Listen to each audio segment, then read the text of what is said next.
And welcome to the Portress podcast for this big show after round one of the Port Adelaide 2017 AFL Premiership campaign.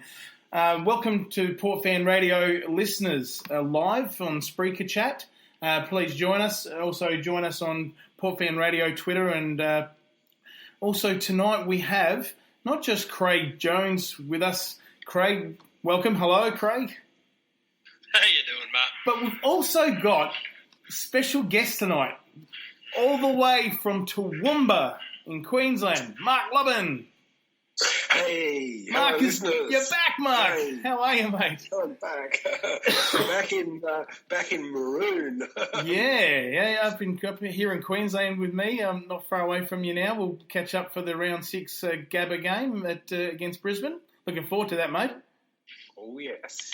Now, guys, we have a real special guest as well. Now, not that you're not an awesome special guest, Mark, but this guy was at the game on the weekend, experienced, lucky bugger. Can't wait to hear his story about the experience of one of Port's, as Ken Hinkley described it, very special day for him. And it was a special day, hopefully, for Kevin Martin. Welcome, Kevin. Yeah, g'day. It certainly was a special day. Yeah, I bet. Let's get into the show, guys, just to kick off things. We forgot to do it in the last couple of weeks, but really want to thank Rick and the team at New Vision Finance for their sponsoring this for Port Fan Radio and essentially giving us the opportunity at Portress Podcast, us and our team here, the chance to get out to our thoughts and put on a show for the Port Adelaide faithful via Port Fan Radio and through Portress Podcast as well, through our Facebook and our Twitter as well. So, so guys, thank you for New Vision. We're all on air with a big show tonight, but we're all up and at 'em, aren't we? We're feeling like how generally from your let's kick off. We'll start with Craig. Can you just give us thoughts on your perceptions of prior to the game on the weekend? And let's just quickly say Port Adelaide 17-810 defeated Sydney for the first time since round 2, 2006 at the SCG. Not a player, by the way, on the park had actually won a game and walked off a winner in the SCG until the weekend. How special. So your thoughts, Craig, when you think about how you must have had that belief. You and I were still tipping them to win by 1 or 2 points, but now during the game, maybe first quarter, half time, we were just starting to really believe, well, our season is actually, it's turned on its head. For me, it has. So I want to just get your thoughts on your projections of the season now, not getting ahead of yourself, but just from where you really thought we could have been to where we potentially can be. Oh, well, that's a big question. I mean, look, as you said, we both basically tipped Port to win, but it was more like a la 2002 Jared Polton style where we are just behind and we kick a goal right after the siren and win the game. No one expected Port to win. No one expected Port to win by almost 5 goals. That's a big thing there, but I mean, had we won, I would say, we played some good football against the top opposition, and I'd say we could be definitely pushing for a top 8 spot this year. But the way we defeated Sydney, I would say we are definitely a good chance for top 8 this year. I think a lot of people underestimated Port Adelaide and their resolve.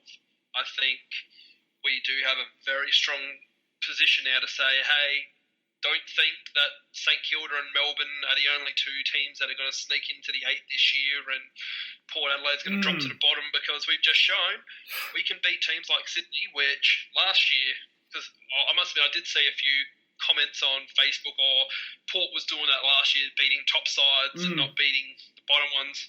No, that's wrong. We were beating bottom sides last year. The only top 8 side we beat last year was North Melbourne.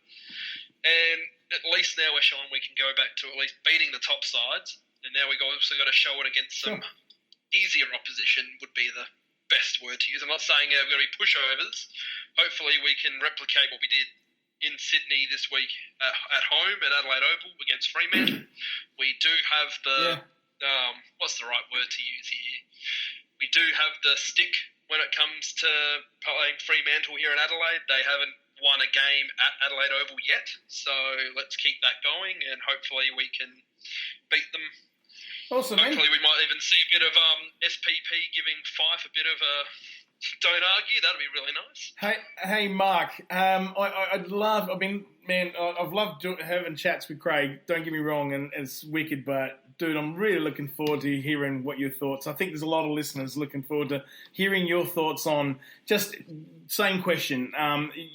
You looked in the beginning of the season, and you and I were chatting about that confidence of just probably a biased confidence, and we could almost accept what we saw from our opposition fans of just the last 2 years' results. But we could see little things others, opposition couldn't see about little promising what we believed Ken was saying about these changes. And then look what we deliver.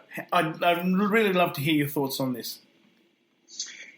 Well, yes, thank you very much. Look, the game plan that is being delivered now is something that we can all really pay close attention to. They have changed their plan, and it is starting to work. I recall in the first couple of pre-season JLT games where feedback from the players were, we're trying something different and we're not quite there yet and everything like that.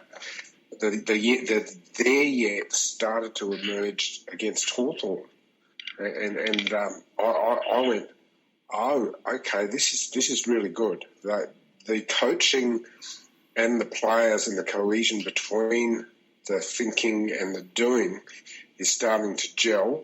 And, I mean, it's like anything in life. There can be a whole lot of propaganda and rubbish and opinions flying around the place. But what we saw against Sydney on Saturday was some very cohesive, fast-running play that was being done.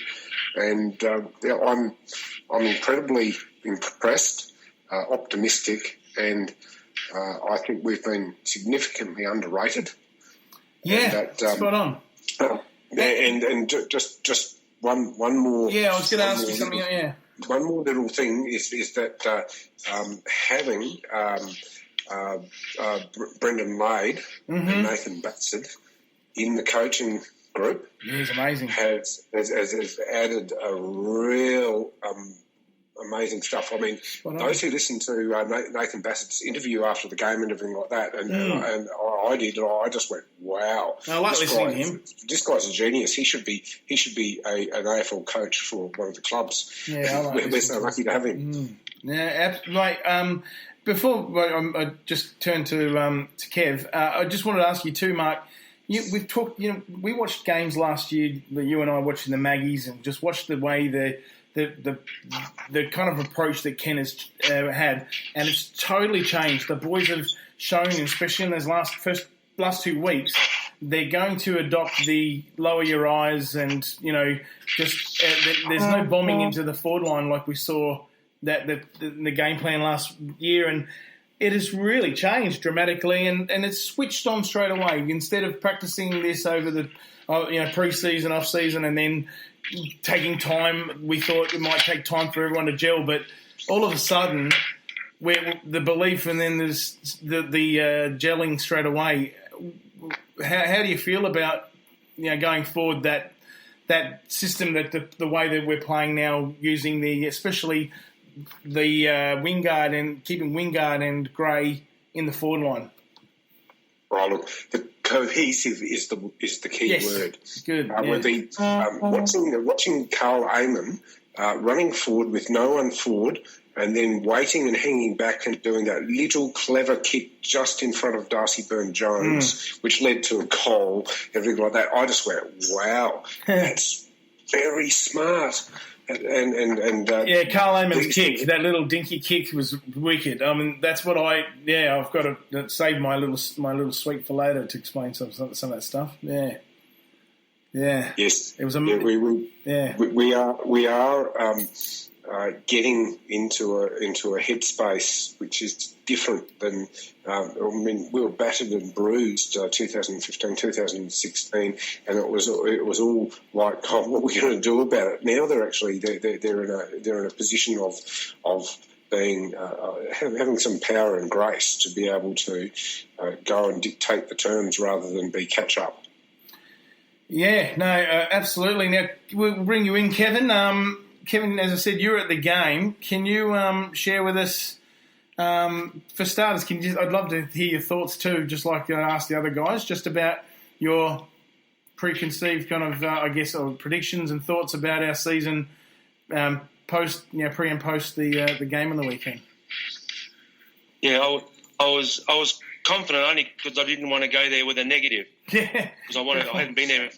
I hadn't been to many games, and I saw so many losses in 2014. I thought, bugger it, I'm going to go there with a positive attitude. Good man. And hope that, I have a good day, and if we win, well, that's a bonus. Wow. Share with us. Go ahead. Yeah, the one thing I noticed that we didn't often do last year is that when we got the ball to 50, no one was willing to take on shots at goal. But on Saturday, they all did. Absolutely. Last year they kept on wanting to go to the pockets or go find someone leading, or just kick it to a contest and hope. But on Saturday, like with SPP and Eamon and Burn Jones at 50, they just went, we can kick goals, let's go.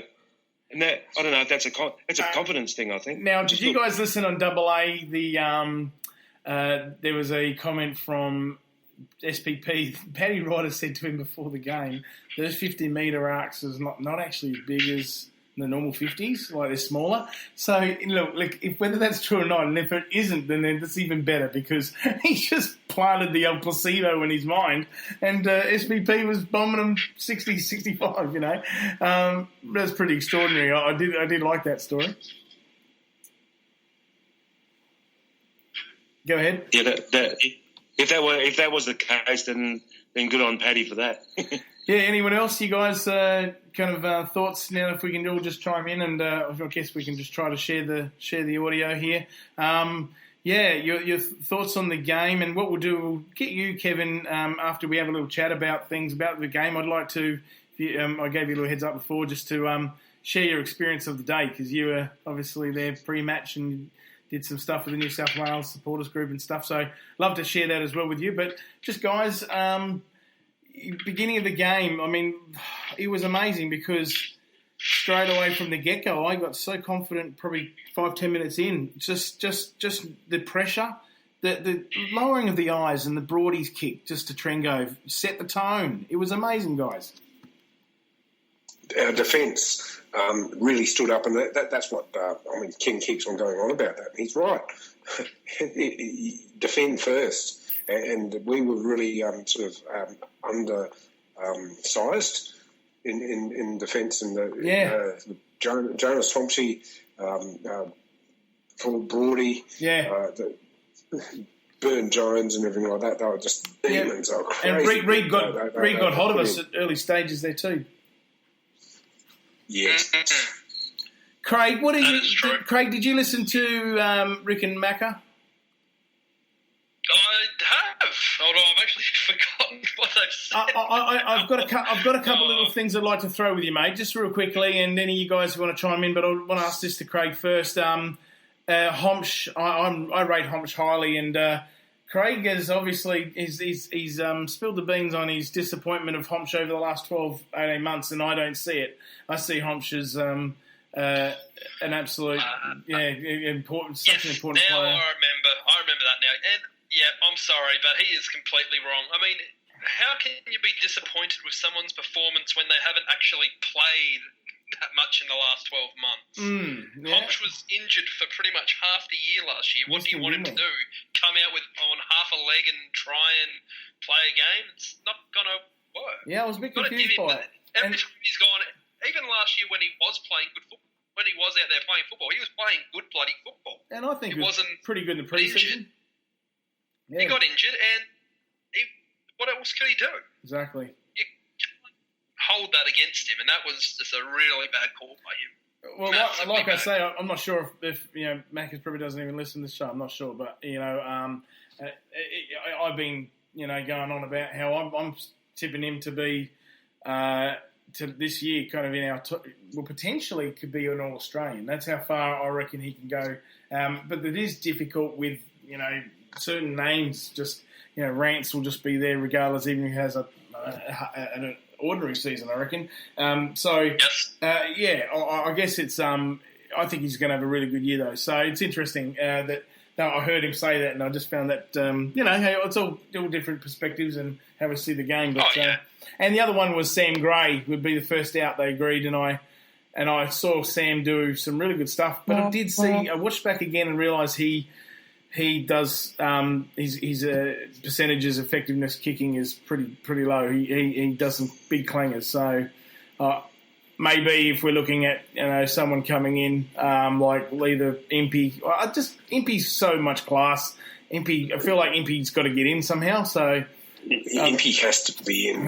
Just based on he's elite. He's class. Yeah. He is just bursting ready. Yeah. Oh, definitely. It's just trying to find someone to come out for him to come in. I mean, the only person... I know you just raving about him before, but the only other person I could see coming out for Impey coming in would be Carl Amon. Yeah, I think... Yeah, I don't know. Eamon had a pretty good game, though, I know, but if you look at pure stats, it's telling that he had, what was it, 9 touches for the game.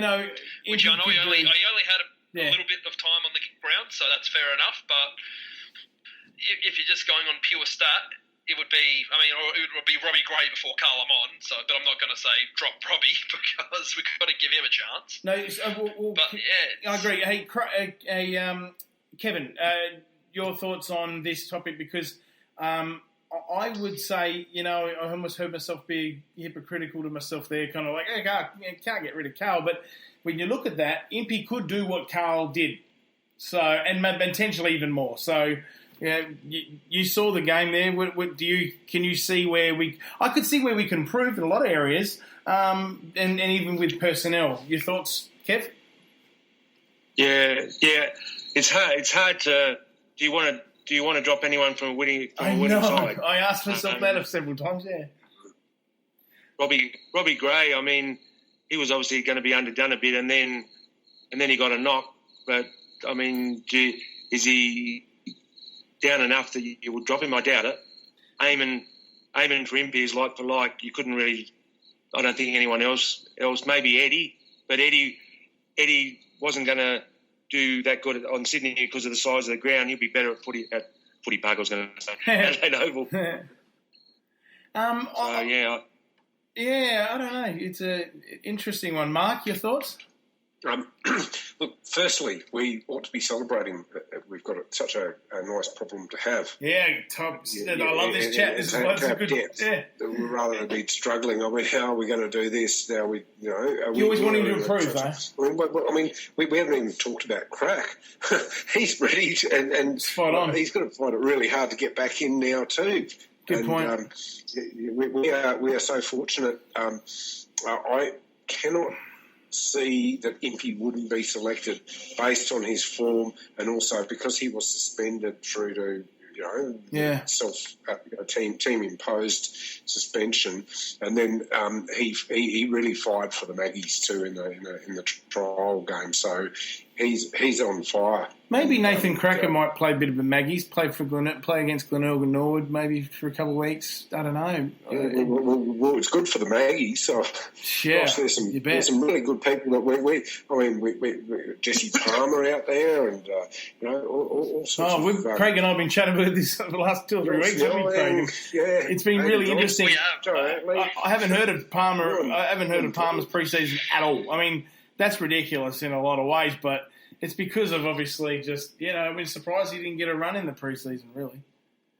He was injured. Yeah, Ronnie Bonner's not. Oh, was he injured? He was injured, so that's. He was injured in the pre-season, so that's why he got a run in the first. He's right. He had a run in both of the Magpie trial games. Okie dokie, rightio. But he was injured in the pre-season, and he actually did get mentioned in the Magpie game, in both of the Magpie games. I believe that he played some good football. Yes, true. No, that's a good point. I just guess it's probably being in the power view. I think when you don't want to get injured in the early days when you're trying to be one of probably 15 guys to try to impress to get it squeezed into, the lower part of a team. Like in the let's say what bracket is he in? He's in the from 18, not from 18, like say 15, probably 15 to 12 onwards. Yes. Like he's not the first. He's not in the first 10 or 15 even really. So. I guess that's my point. Is that I haven't heard much of his pre-season. No. Guys, let's hand it over to Kev. Kev, I really want to do my best to experience kind of sort of get a taste of your you and the other Port Adelaide, New South Wales fans in particular, and those that travelled to SCG. Can you share with us your day, mate? Yeah. Okay. Well, I had to drive in from Dubbo. I was going to go to Lithgow and then catch the train, but I was running late. I got to Penrith and I had trouble trying to get a ticket. I'm thinking this is not a good omen for the day. Oh no! But I thought, no, I got to push on. Excellent.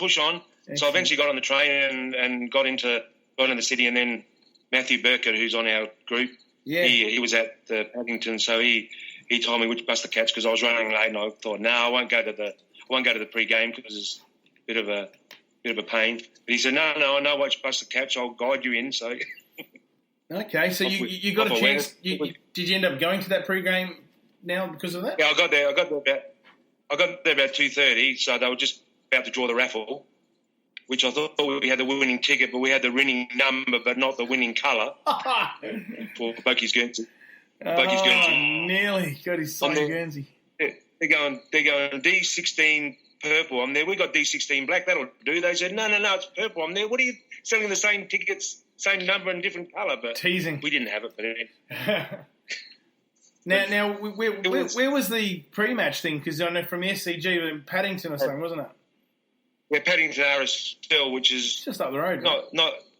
It's like a 1 kilometre, 15-minute walk down the hill to the SCG, so that's really good. So did you guys do an actual march? Did you do a deliberate march down together? No. People were sort of wondering. I tried to G them up to do that before the game. And I know people. There was only about 30 or 40 there, and some of the cheer squad went off because they had to get the banner organised and whatever. So we also just wandered off aimlessly down to the Oval. Now, the other thing, I got a question on this. I'm sure the other guys might be more intrigued. Let me just paint the picture. Now, I'm in Gold Coast with Mark and I are going to be at the Gabba. And, Craig, you won't get to worry about this because you're at Adelaide Oval for all the games. But I was thinking of trying to find a way to kind of amplify my iPhone and play Never Tear Us Apart beforehand. Maybe if we all kind of synchronise, get everyone over their iTunes and play dum dum. Hey, look, a Bluetooth speaker. Oh yeah. Yeah, there's a JBL one. It's about $750. That would cut through. Because I want to play Never Tear Us Apart before the Gabba game, and I'm liking to think that you'll forever love this device anyway. If you want to buy it, JBL, the top of the range Bluetooth speaker. You're the salesman for Hey, the other thing too. See, what do you guys reckon? Do you reckon that the Adelaide Oval power experience that we have at home games? Do you reckon Port Adelaide have got that in their written contract? I may have said it somewhere, and you guys will know this answer. Are we going to experience the whole pre-game kind of atmosphere in Shanghai? Not 100% certain. I was actually going to ask that. I would say we would. I mean, it's technically now our home game, both teams will be wearing home colours. I'm not getting into that again, so... I'm not worried about it. Because we've spent $500,000, we want to be giving our Chinese fans every opportunity to get involved. And I would say we would have the rights to do never tear us apart in China. However, if it actually works is another question. Well, I'll have my scarf there, singing it out, belting it out. So, That's fair enough. And if not, you just belt it out as a group in chorus. Yes. I think it would be wonderful for it to happen in Shanghai, and particularly because it is sharing some of our culture, and we're interested in the culture of China as well. So it's a sharing thing, and I think it's something rather magical. It was awesome that the Premier of China was at the game, and he got presented by Gavin Wanganeen with the art work that he did for that special Guernsey and everything like that. I mean, that's the way we're building good relationships there. Absolutely. Anyone else? Thoughts? Yeah, I've just jumped to the game. KT was given a bit of a talk, with the players at the after game function, and he said having the Chinese Premier there with Koshi and Turnbull and having us win, he said that is worth so much to the club, just on the day and also ongoing for China, because it was just a great showcase. Absolutely. So I think they were pretty the club hierarchy were pretty wrapped in the win, and also the fact that Premier Lee, I think it was, that was there. Yeah, he was watching. He was surprised by the booing from Prime Minister. Yeah, because they wouldn't dare do that. No way! Exactly. Take it away from top. He's experiencing everything that's to do with the Australian culture.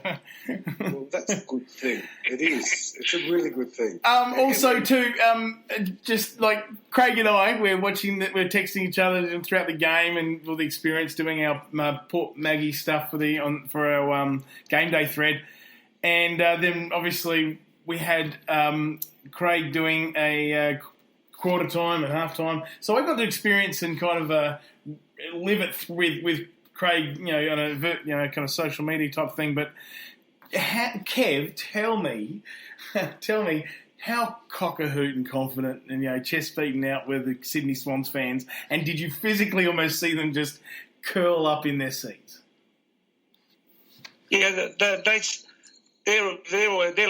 like a version of the Crows. They're very quiet unless something's happening. Like they'll kick a goal and there'll be a big cheer. Yeah. But then nothing will happen. Like Buddy will take a mark and the stand will go off. They'll kick a goal, the stand will go off. But the rest of the time it's just, oh yeah, whatever. What time's the opera? Exactly. I get my surfboard out and go and surf and do other things. Yeah, kind of just yeah. They're a strange mob.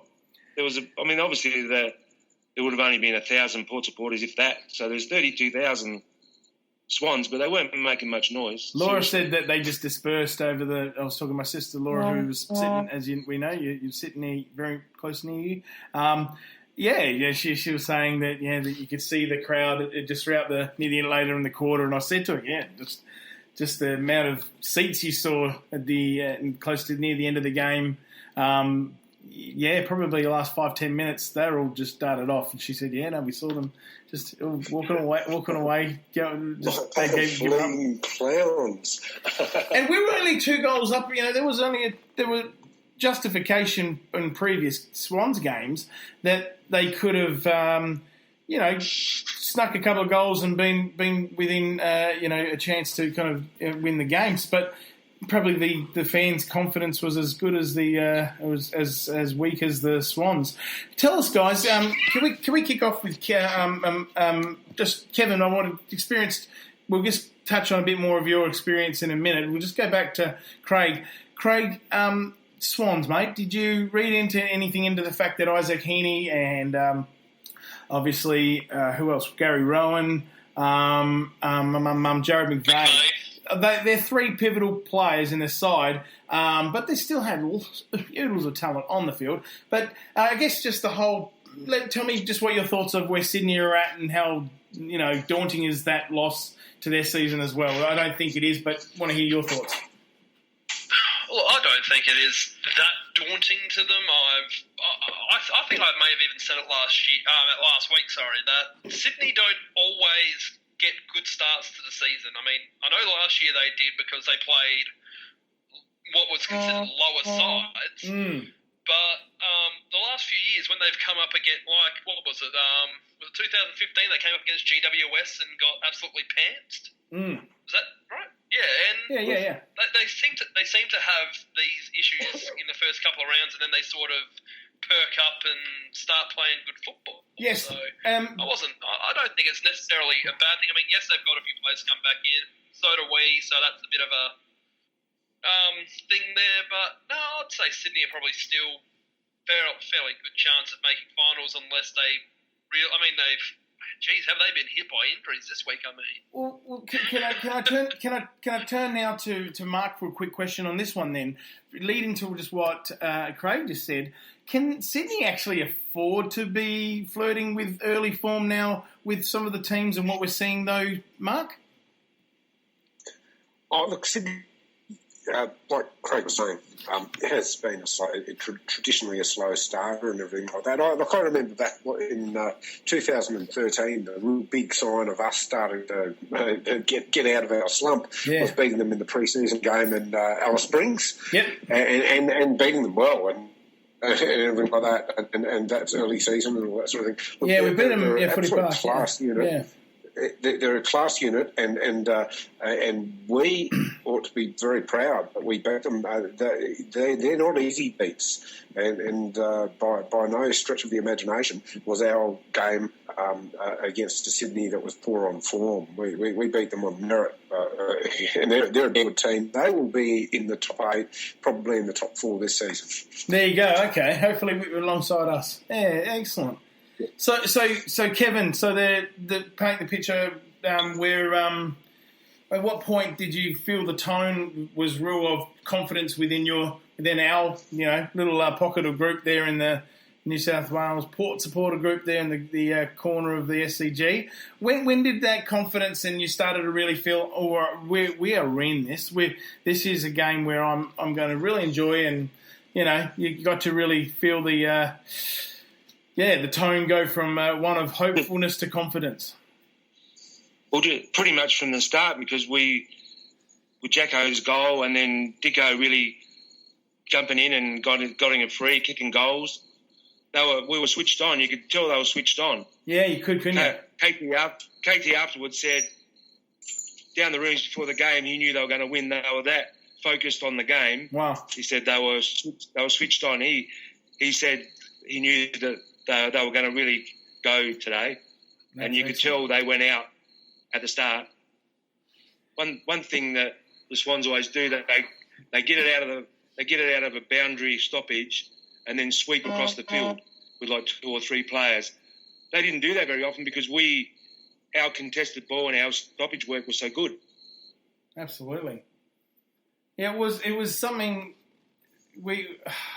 Craig, I was just going to ask you about, I was talking about earlier about that, I guess essentially the plan, the style of play, the change. What did you see on the weekend that really impressed you ongoing for the rest of this season that you can really feel like we've got a good hold on? And it was not when in a game there is a bit of chance because of the way the ball is, the way the opposition is. Some of the stuff that was in our control, what really impressed you within that, within that kind of Hinkley's plan?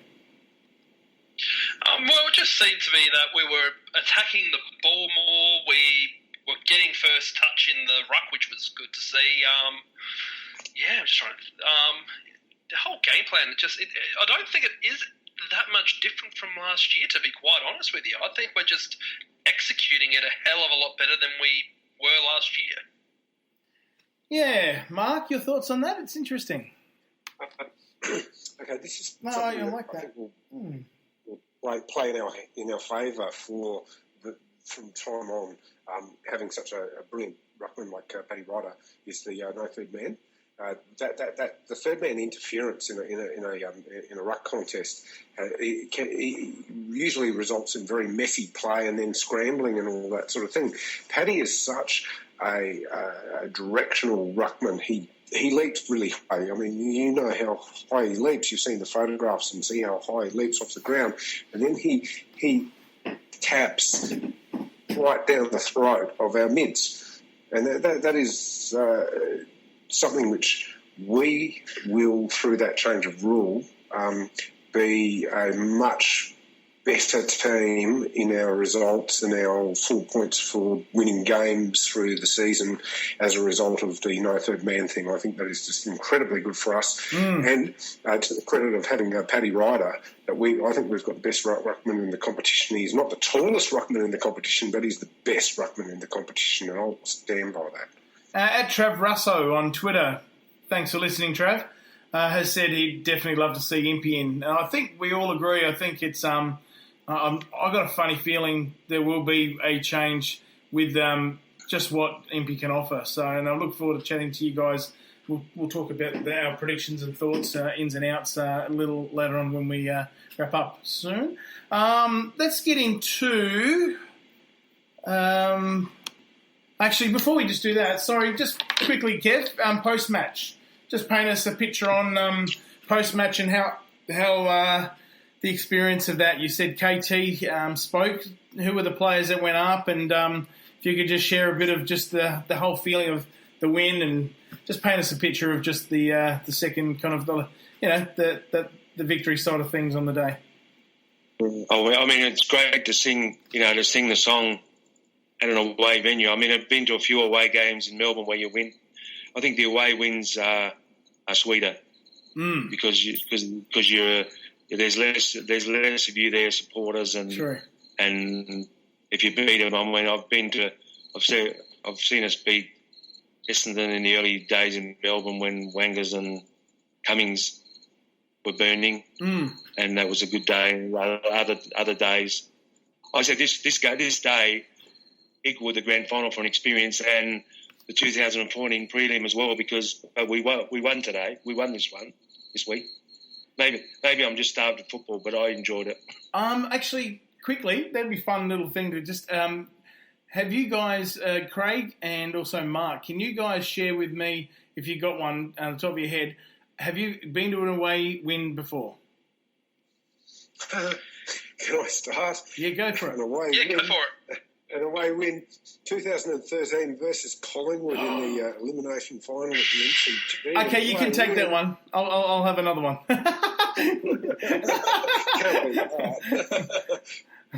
Awesome. Apart from Saturday, just gone. Yeah, 2013. I was there. That was insane. That was nuts. Oh, that was brilliant.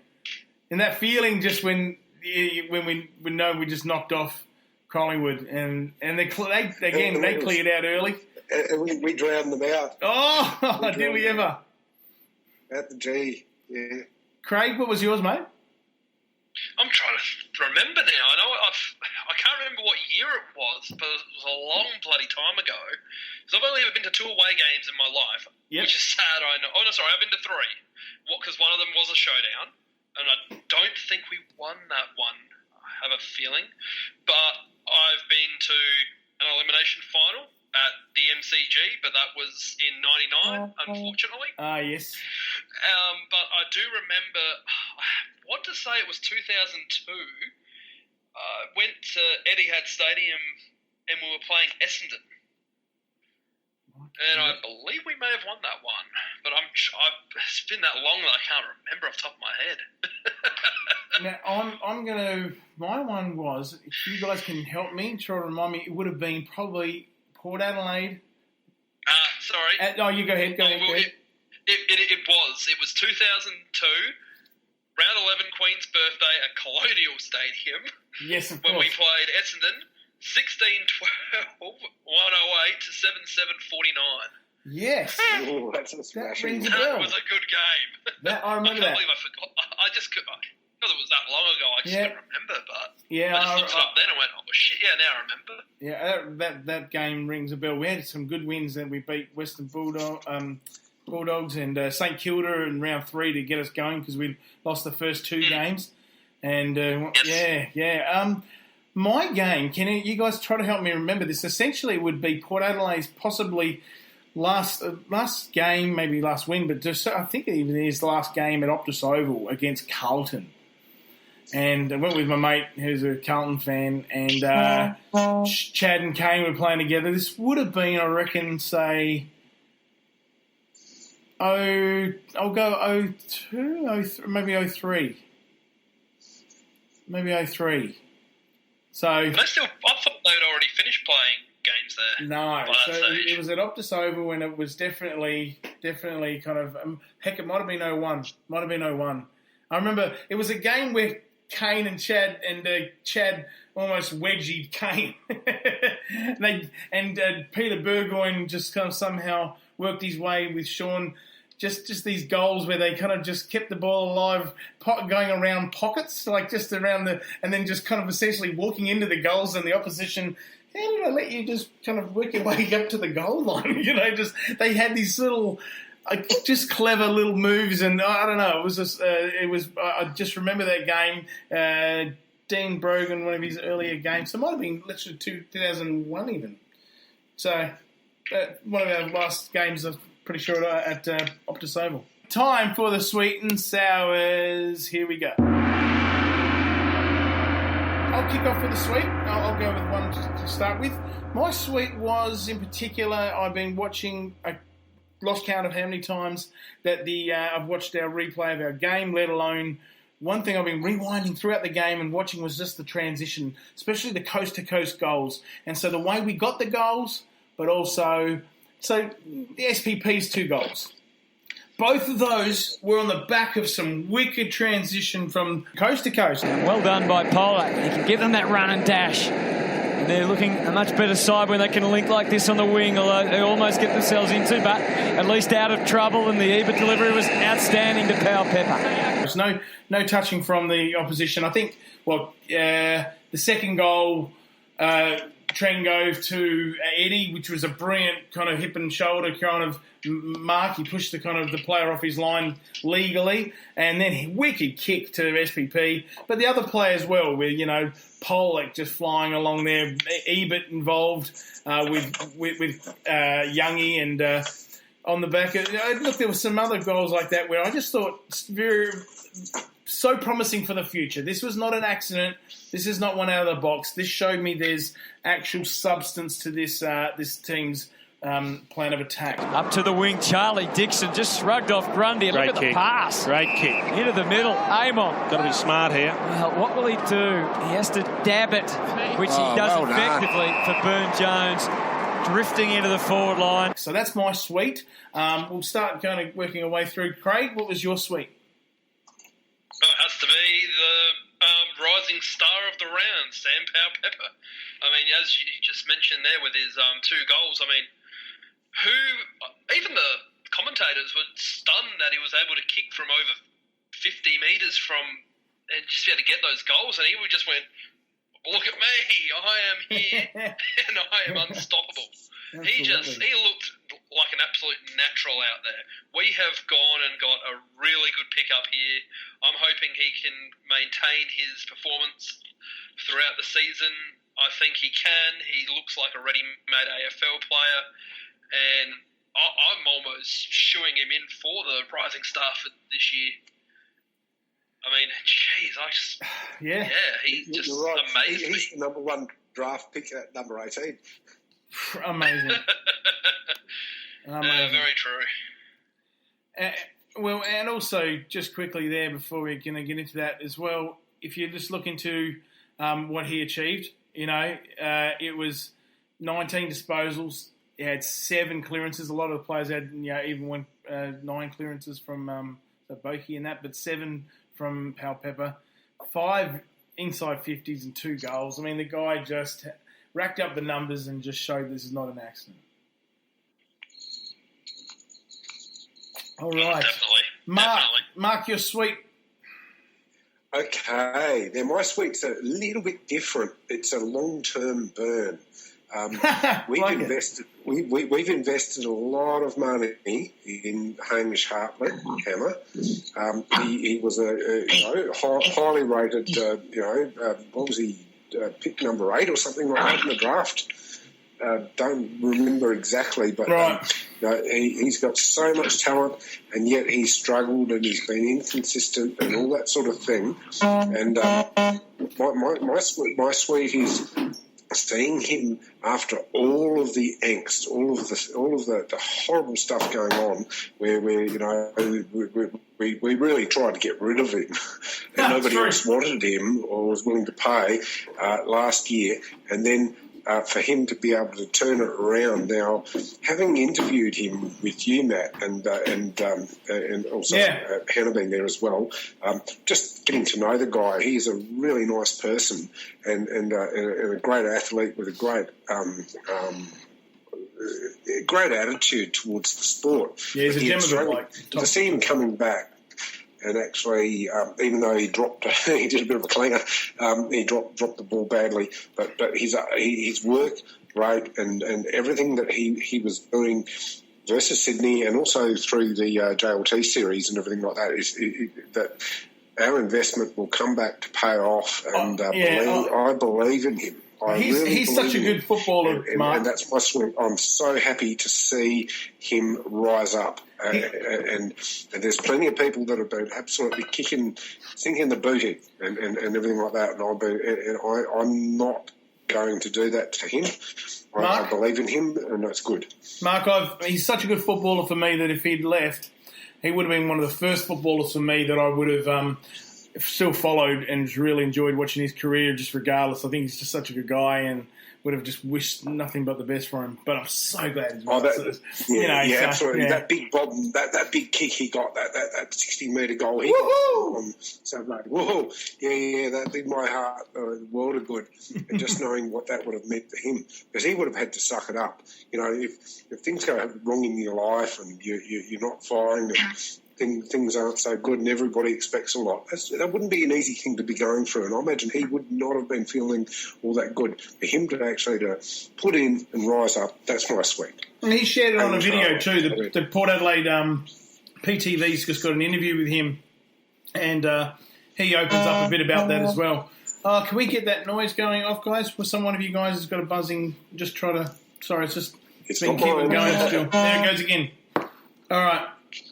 Kev. I think that was me buzzing. All right, you. Yep. You're sweet. Hello again. My sweet is just being there. I mean, I've already said how, it was such great to be at an away win.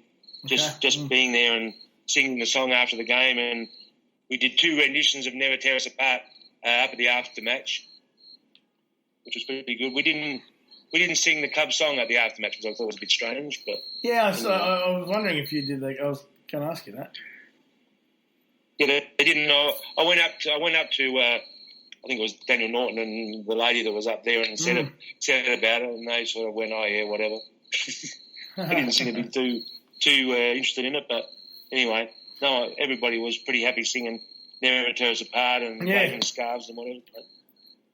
Now, they did. We tried before the game to do it too, where all the scarves were up, but I think they were trying to sing, but I didn't catch on anything happening. Now, with every game, even a win has to have its room for improvement. So surely there was something that was a bit of a sour, something. If you can try to find a sour or maybe an off-field sour, I'll kick off. My sour was. Well, I've got 2. I was thinking of another one throughout this time. I wanted to bring up my disappointment in Robbie Gray just getting knocked and the umpire not doing anything, just saying play on when our best forward and one of our best players on the park gets knocked really heavily, and it did, no doubt, it affected the rest of his game. Hopefully he'll be a whole lot clearer and better and far more effective against Freo. I'm sure he will. But my other one was the audio. Yes, the audio and vision later on from the club was brilliant for the audio of the players singing the team song. But for crying out loud, Fox Footy, lift. That was pretty ordinary. I just thought it was very unprofessional, and they should never have allowed that to be something that they could easily have happened. So that was my sour.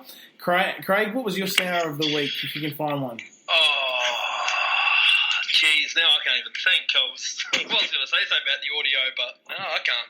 I mean, I was a bit disappointed in Brett Eddie. I thought he could have played a bit better. He did well for what he did do, but he really only had 3 touches for the game, and besides, the only thing I can remember is him basically giving a goal assist to Sam Powell-Pepper for his second goal. But other than that, I just didn't see much of him. I'm hoping this week he will pick up, and being on a bigger oval like Adelaide Oval, he can spread his wings a bit more and hopefully be able to do some of the things that we know he can do and make a bit more of an impact in the game. You're sour, Mark? Okay, well, having recently moved to Queensland, and I made a fair bit of effort and a fair bit of research to get agreement to find a hotel with a big screen that would actually show the game. And so the Southern Hotel, sue me if you like, take me on, promised two staff members, and then I went on to their admin on their Facebook page, and they promised, yeah, no worries, we'll put it on the big screen. I went there and they didn't. Who's got the crickets in the background? They said, we're going to put it on the screen in the beer garden, which is a small screen, and then they couldn't get it to tune in. Anyway, that's my sour. But we were winning, and I think I mentioned before we went on air that lucky we got one, otherwise I probably would have ended up being at Remand Centre. Funny. I was so happy I just went home at half time and tuned in. Now, Kevin, are you outside or something? Or Marky, who's the one that's got the crickets at the background? Yeah, I am. I've got crickets now. Dude, is there a way? I don't know. It's just loud. It's affecting the noise. And I'm sorry, listeners, if it's a bit of a loud background. That's all. Kevin, you're sour for the week.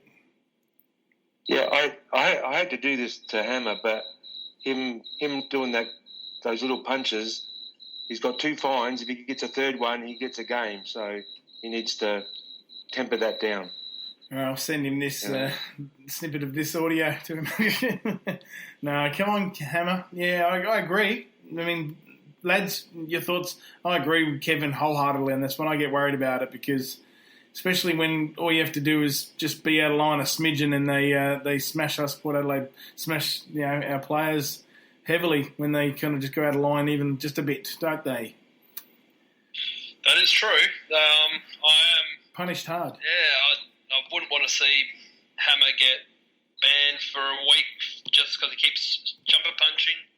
So just stop doing it, mate. Just don't take your aggro out on the opposition players.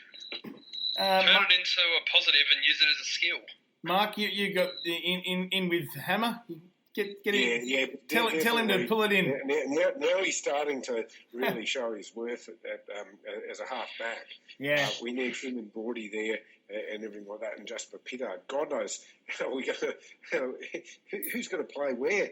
We've got so many bloody good players because Pittard's got to come back too. I'm still not convinced of our depth, and I really want us to improve, and I'm sure that'll happen in time because at the moment you worry if you lost 3 or 4 players, you'd be wanting to rate who they are, and I'll tell you what, we wouldn't want to be losing our top players now. And guys, if we can just talk about, got a couple more topics just to kick off, and then some hot topics. My big one I want to talk about, I'd love us to talk about Game 200, Travis Boak. I've never seen him happier.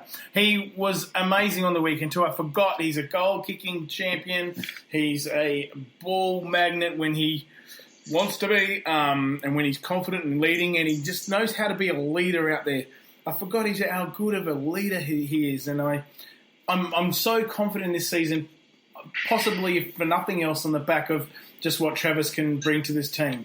Craig, can you share us first of all just your thoughts on Travis both from the weekend and just what you can project for the rest of the season? Well, what I saw was the Travis Boak we've been playing for at least the last year. I mean, 2015 he played all right, but he was running through some injuries. Last year he just looked, I don't know no one could explain the Travis Boak conundrum last year. He looked deflated. He looked like he was carrying some sort of an injury. No one knows, but he's come out. Like he came out on the weekend. Yeah. And he looked like a completely new man. He came out, he dominated when he needed to. He did the little extra things that a captain needs to do.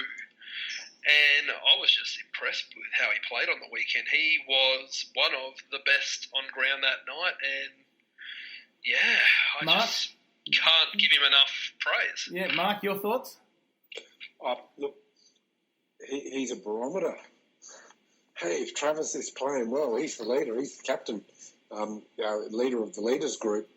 We will all play well, and it is sensational to see him coming back like that. I don't want to get too overconfident, and please excuse me on this one. Yeah. I'm seeing some very good signs. It's beating the clowns in the showdown that will make my heart sing. Yeah. Yeah, they didn't have a real heavy game, did they, Mark? They didn't have a game. I was talking to my Crows mate about it today. I said, you boys, you're fresh as daisies going into the game against Hawthorn because the Swans were soft. There's no heavy. It wasn't a hard game. It just seemed like, in fact, if the old witches' hats were out there for a while, GWS colours. It was ridiculous. Hey, Kevin, this is why we're all jealous, because you got to see that firsthand, like without the cameras following the ball. So you got to see what Trav does, and he does a lot of off the ball stuff that is just. It's so impressive to watch from live at the game. Tell us how you would have seen that. I'm sure you would have noticed that, yeah? Yeah, we did. He juggled a couple of marks, which is he's done that over the pre-season. It's going to work that. That's unlike him, but he didn't drop them. He just juggled them. But yeah. I mean, if somebody had been really close to him, they could have punched him away. But he was in there, and those goals he kicked were marvellous. Yeah, he had a spill. He had a spill at one stage, but I don't know if you guys remember because I've watched the replay that many times. He spills the ball, Tad, but then first game at Daniel Houston with the left hand. Yep, I'll just take that. Bang, beautiful kick out wide to the wing, and it was so smooth and just seamless the way he just took it off Trav, and it would just look like. That's all right. I got it, boss. It was impressive. You got anyone remember that play? That was really good. I was impressed by that. Oh, look, it was very, very good. We've moved on from 2014. We lost a couple of years there. We've got an absolute gun midfield. Look, Travis Boak, Robbie Gray, Sam Powell-Pepper. Wines and Wingard, guys. Wines goes right. We haven't talked about Ollie Wines. Let's talk about Ollie. Let's talk about Ollie. Raging ball. Oh my God! Seriously, that move where he went right around the pack and then he knew Wingard was on his left. Oh, that's nuts. Ollie is amazing. Awesome. That is why I'm confident. Craig, we're confident now, aren't we? Yes, we are confident. I mean. Ollie, as a vice captain, just said, right, bang, he's just amazing. Ollie. I loved it. I love Ollie. Especially now that the rest of the AFL community has seen the combination of Powell-Pepper and Wines. They have now definitely heard the name of the Bash Brothers. Woohoo! Bash Brothers! Yes. I love it. Good old Mighty Ducks reference. Gotta love that. Yes. But yeah, it's with the both of them in there, that's the one thing I think we've been lacking is a second genuine hard nut midfield. Yes. We've got Boakey. Look, Boakey's an excellent midfield, but him and Robbie are very similar. They're the sort of get in, get the ball, get it out sort of players. They don't necessarily go in and go full hard nut. They're not going to break a pack, are they, Mark? Yeah. No. Yeah. Where Ollie can break packs, but he can only do it for so long on his own. If you've got two, you need to have two really strong break-packing midfielders that can get in there, break the packs, and just go hard. And that is exactly what they are going to do. Oh, I'm glad you brought that up. Hey, guys, Kevin, did you hear the guy's name escapes me now, but there was the jumper presentation. And the guy that spoke for the jumper presentation, I know him, and I know his name, but it escapes me right now. But he shared to everyone, all the footballers there, the players, he said, Sam, I don't know if you know this, but when we first saw you back in June last year, he said we Chris Davies. Yeah, Chris Davies, thank you. Chris was essentially painting the picture of how we work to get you, and it leads into my hot topic of what Kane Corns brought up, and I wanted just to get you guys' opinion on, the Crows could have got him, and then we actually even passed him and got Todd Marshall for needs, and then got him, and there's a little bit of debate on whether, how important Sam was to us or wasn't, and the Crows like to kind of throw that in, and I've been already hearing that, people reckon that he's going to go back to West Coast where he supports and stuff. So obviously that's the talk that you get. But I guess it's just that you guys heard that and caught that on the presentation video, jumper presentation. Yeah. They were pretty keen when they saw him. Was it last year in an under 18 game or something? And they said, we got to get this kid. Playing in the Waffle too, wasn't he? Yeah. Yeah, I think so, playing Colts level. He was playing Colts level in the Waffle last year. So, that's right. No, I definitely, he's a great pickup. But all this talk of, he's going to go home. Do people not realise that Port Adelaide seems to be a team that majority of the time, keeps its players? Family club. We've only had a small handful leave in the last 6 or 7 years, and they were, Daniel Pearce was upset. He wanted to play in a better team. Fair enough. Same with that dipshit that's no longer playing football that I don't want to talk about. Yeah. Ben Jacobs wanted to go home. Fair enough. But the players that everyone said was going to leave, Travis Boak stayed. Jackson Trengro stayed. Robbie Gray stayed.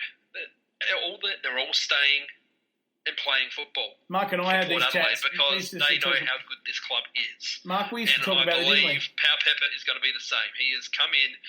He just seems stoked to be out. He was loving the fact that he got to play his first game in Travis Boak's 200.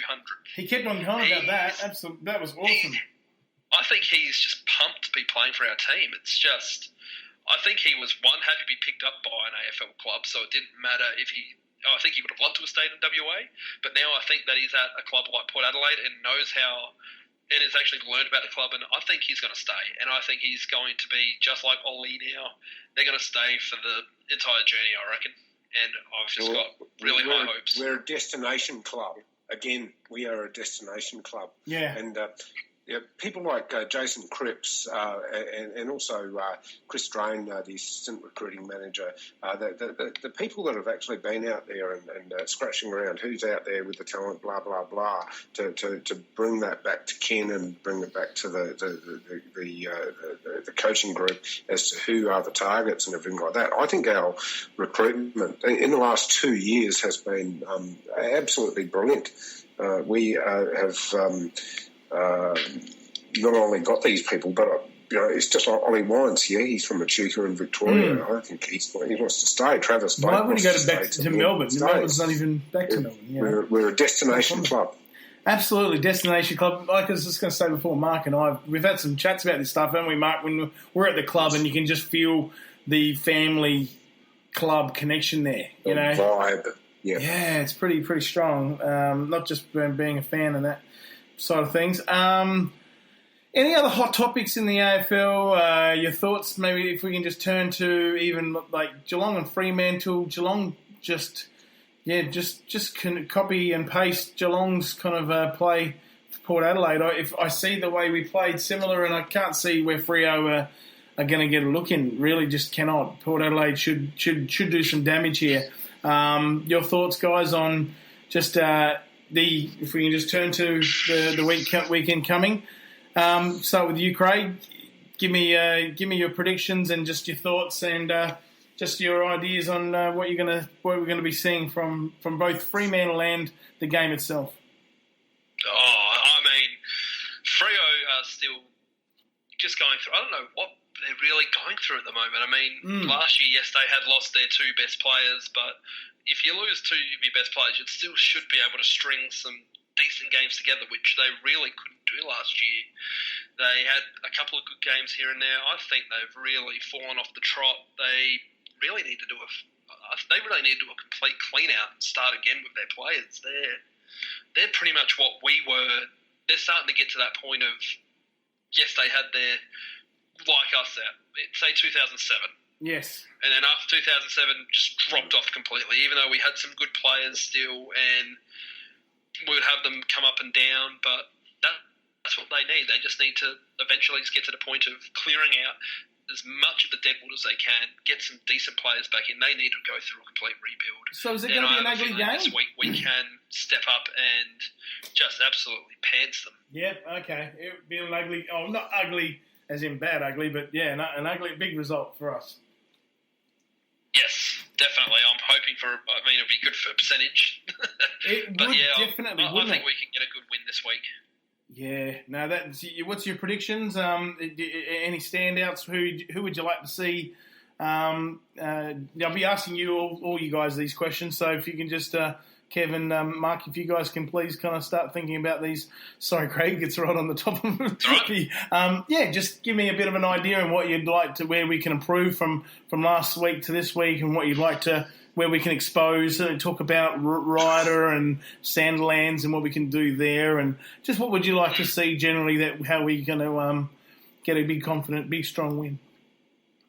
Well, for starters, I can see Paddy Ryder taking on Sandilands quite well. Sandilands last week, he played okay, but I wasn't really rating him all that well last week. I think Sandilands is really getting to the point of he's one of these players that Fremantle probably need to look at and go, look, you've been a great servant for us for years, but you've just got to get to that point where you've just got to give it up. He dominated Geelong. He had 48 hit-outs. So yeah, but Geelong don't have a ruckman like Paddy. That's the thing too. So no, that's very true. Yeah. So I reckon Sandilands may struggle a bit this week. Areas we can improve, I think there's at least 3 players that if they do play this week could improve in some key areas. First one being Brett Eddy, as I said. Being on a larger oval, I think he's going to have more space and freedom to do what he does best and may even kick some goals. Front of the post, that'd be great. Robbie Gray is the next one. He was quiet in that game with the head knocks and all that. So, as I said, I'm not going to be jumping down his throat saying, you need to get better. But if he can have a better game than he did against Sydney, imagine if he actually had a good game against Sydney, how much further in front we could have been against them. Spot on. Mark, sorry. My third player that I feel needs to, and this is only in a key area for him, and that's Paddy Ryder. Now, I loved his ruck work on the weekend. I love his stuff around ground. What upset me with Paddy Ryder on the weekend was his kicking. Right. He had 2 marks in front of goal, the first one being on quarter time, and he completely shanked it. He shaped both. One on the quarter time, and there was another one, I think it was the third quarter, and he just completely shanked the goals. He needs to work on his kicking skills in front of goal a bit. If he's got to chop out, go back into... Yeah, I'm with you there. Up in the forward line. So that's the only thing that, as I said, I love the rest of his game. It was just his kicking efficiency in front of goal was really lacking in the Sydney game, and he needs to work on that. Thanks for that, Craig. Mark, your same question. Your thoughts of the weekend coming up and Freo and how we're going to play them? Well, you can never be complacent, and there's been many teams that have been caught out that have gone, well, these are easy beats and all that sort of thing. I think we need to come out hard and to give them everything we've got. And, if it means we beat them and get lots of percentage, that's great. But beware the wounded warrior. I know that Fremantle are wounded and they would be very pissed off. Oh, yeah. And I don't underestimate that even though they may not be favoured. Yeah. Daniel Pearce is 250th, by the way, so they might be motivated by that, Mark. Yeah, absolutely. Don't underestimate them. Well, all I can say is that the players need to be give them everything they've got. We do need to be more cohesive in passing forward. We've gotten better, and you can see it through the pre-season and also through the Sydney game. But their actual passing, and unfortunately, I hate to say this because I'm not a Crows fan at all, but watching them play, their ball movement into the forward 50 is better than ours, and we need to be able to work out how to do it better than them and everybody else, because we're getting better, but we're not there yet. Yeah, that's going to be a great game in a couple of weeks' time. Whew. Oh, absolutely, because we've got to beat them in the showdown. That's the big one. That's the really big one. And then go to Canberra and knock off GWS, and that is my heart. It says yes. My brain says beware. Kevin, tell us. You got to see us live to start with. So, your thoughts going forward, but also I'm not sure if you got a chance to see a bit of that or the Geelong Freo game, all of it. But Geelong were impressive. Freo just looked like they are really waiting to perhaps their third or fourth year to actually kick into gear for their 4-year plan. Yeah, I didn't see any of that game, so I couldn't really comment. But they seem to be, as Elsa said, are they doing a rebuild? I mean, they got McCarthy in, but it's almost like they've gone, let's bring McCarthy in to replace Pavlik, but everything else stays the same. Yeah, good point. And that's not going to work. Yeah, not now with the attacking the nature. I know it's early days, and average scores, eventually do drop a bit, but it was a pretty high scoring week for everyone overall, and perhaps some of the copying the style of Western Bulldogs is starting to kick in with all the teams, and the ball carry that we saw from not only our side but others. It's going to be interesting to see how that plays out over the. Hey, at least what we see. We do see a season change within the season, don't we? We see patterns and week to week. It's going to be fascinating. All right, so this week, guys, can you give us one of those predictions? Just to throw out with your score. So the winning team, the margin, and I'll kick off with mine. I think Port Adelaide by 36 points, and I'm going to predict Brett Eddy does score 3 goals. So he finally gets on the board, but he gets 3. So, Craig, what's your winning margin, team winning margin, and your prediction? Port by 48. And I believe Eddie's going to come out and slot 5. 5. I went with 3. You just trumped me up. Well done. That's all right. I do too, mate. I feel like Eddie's ready. Mark, your same predictions, margin. Okay, Port by 42. Eddie will get 3, I agree, but I believe Charlie will get 4. Who's that? So Charlie Dixon kicked 4 goals. Charlie Dixon, the guy I was calling a potato recently. How exciting would that be if they get a bag each? I'm happy to eat my potato. I know it's an easy, cheap prediction, but I predict Robbie Gray will know where he is and play a better game. Yeah, I think the whole dynamic of the team and the way that they're working together will make Dixon's life so much more easier to get delivery, because he was not getting delivery and he was really struggling, and everything's changed. And I think Eddie helped him out in the weekend, just being another, he may not have got a lot of possessions and stuff. I think he got 3 or 4 possessions only, but he was influential, especially in just being another option there and giving Charlie those one-on-one options. Kev, just to finish off with your thoughts and predictions on the game coming up, margin. By 32, and I reckon Chad Wingard on the weekend, I reckon he might kick 5. Kicking 5. Cool. Excellent. Yeah, I like a big 5 on that one. Well, guys, thank you so much. It's been awesome. You were, like I've said, you guys know off air, I've said this.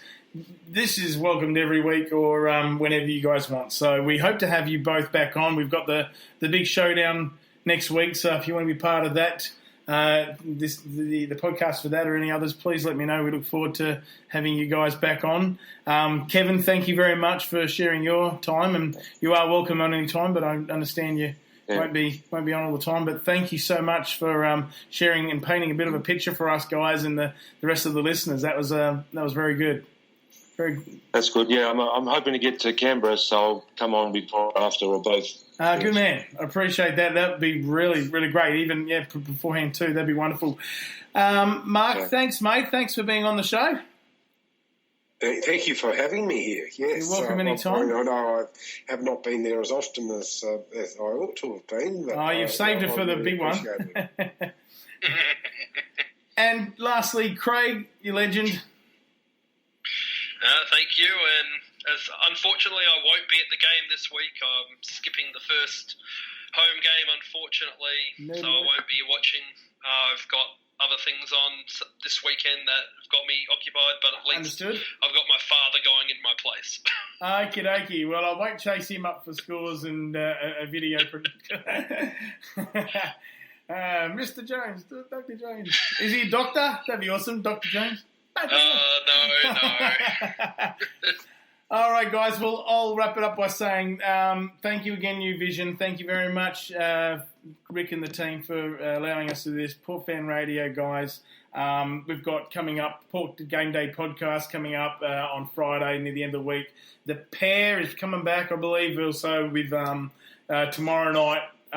Rick, the Big Footy Port Adelaide podcast is back on with its preview of the round 2 game against Fremantle. Guys, thank you so much. Wonderful. We'll look forward to doing this all again. And until next time, go the power! Go the power. They look to be up and running again, and if they get their confidence up, it'll be a different Port in 2007-8.